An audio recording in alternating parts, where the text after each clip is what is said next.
সরকারের 6 মাস হয়েছে। সরকারের যে নির্বাচনের প্রাক্কালে অঙ্গীকার, তার এই অঙ্গীকারগুলো বাস্তবায়নের জন্য নিরলস চেষ্টা চালিয়ে যাচ্ছেন।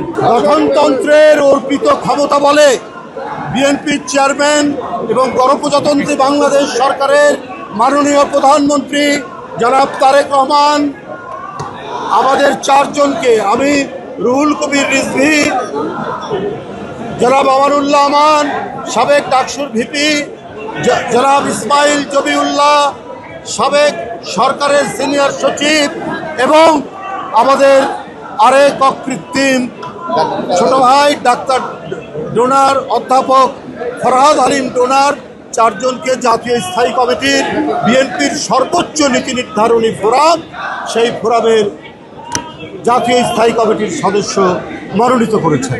One parcel, more ways to send. Pathao parcel has expanded. Explore the new parcel. আমরা প্রথমেই ধন্যবাদ জানাই দলের চেয়ারম্যান এবং প্রধানমন্ত্রী জনাব তারেক রহমানকে।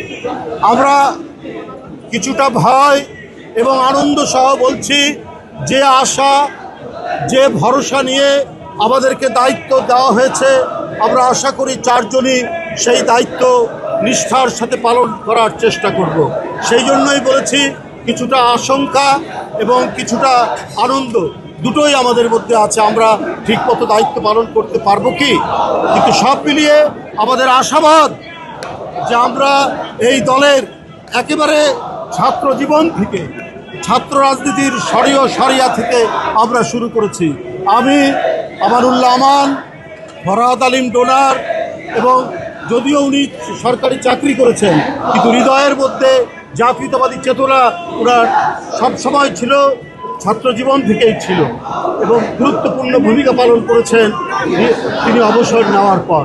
বন্ধুরা আমার, আমরা সেই লক্ষ্য নিয়ে, সেই যে দর্শন দলের, সেই দর্শনকে বুকে ধারণ করেই দলের সর্বোচ্চ নীতি নির্ধারণী ফোরামে আমরা দায়িত্ব পালন করব, যাতে এই দলকে সুসংগঠিত করা যায়, শক্তিশালী করা যায় এবং এটার অগ্রগামিতার জন্য আমরা এই 4 জনই ভূমিকা রাখব।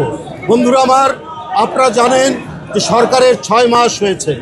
সরকারের যে নির্বাচনের প্রাক্কালে অঙ্গীকার, সেই অঙ্গীকার বাস্তবায়নে সরকারের ক্ষিপ্রতা, সরকারের দক্ষতা, সরকারের সারা দেশে দ্রুত গতিতে সেটা বাস্তবায়নের জন্য ছুটে বেড়ানো, বিশেষ করে জনাব তারেক রহমান আমাদের দেশের প্রধানমন্ত্রী, তার এই অঙ্গীকারগুলো বাস্তবায়নের জন্য নিরলস চেষ্টা চালিয়ে যাচ্ছেন। আপনারা জানেন যে কৃষকের প্রায় 13 লক্ষ কৃষককে তাদের 10,000 টাকা পর্যন্ত সুদ আসল মাফ করা হয়েছে। বন্ধুরা আমার, এই কৃষকদেরকে কৃষক কার্ড দেওয়া হচ্ছে এবং গরিব পরিবার, সেই পরিবারের নারীদেরকে ফ্যামিলি কার্ড দেওয়া হচ্ছে। ইতিমধ্যে বেশ কয়েক কিলোমিটার খাল খনন করা হচ্ছে। আপনারা জানেন যেটি নির্বাচনী অঙ্গীকার। তারপরে আপনারা জানেন যে বৃক্ষরোপণের 25 কোটি বৃক্ষরোপণের যে অঙ্গীকার, সেটা পুরোদমে কাজ করছে। বিভিন্ন সংগঠন, সেটা সরকারি, বেসরকারি, আধা সরকারি, এনজিও, প্রধানমন্ত্রীর যে আদেশ, প্রধানমন্ত্রীর যে এই যে লক্ষ্য, এই লক্ষ্য পূরণের জন্য তারা কাজ করছে এবং আমরা বিশ্বাস করি আপনার 6 মাসের মধ্যে 25 কোটি বৃক্ষরোপণ হলে পরে 6 মাসে 2.5 কোটি হয় সেই, এবং তার সাথে লক্ষ্য শুধু পূরণ নয়, লক্ষ্য অতিক্রম করে গেছে।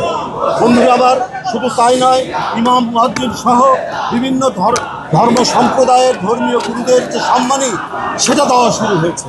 বন্ধুরা আমার, শুধু সেইটাই নয়, সর্বোচ্চ যে বিষয়টি, যে বৈদেশিক নীতির ক্ষেত্রে সমমর্যাদার ভিত্তিতে যে নীতি, সেই নীতি এমনভাবে এটাকে অবলম্বন করেছে এই সরকার, যাতে আমাদের সমমর্যাদা নিশ্চিত হয়েছে। বন্ধুরা আমার, আমরা জনাব তারেক রহমানের প্রদর্শিত যে নীতি, সেই নীতির বাস্তবায়নের জন্য এবং সরকার যে গৃহীত যে পদক্ষেপগুলো নিয়েছেন, সেটা যাতে দ্রুতগতিতে আরও ত্বরান্বিত হয়, বাস্তবায়ন হয়, এই জন্য দলের নেতাকর্মীদেরকে আমরা উদ্বুদ্ধ করা, তাদেরকে কাজে লাগানোর জন্য আমরা চেষ্টা করব। এখানে যে আমরা 4 জন আছি।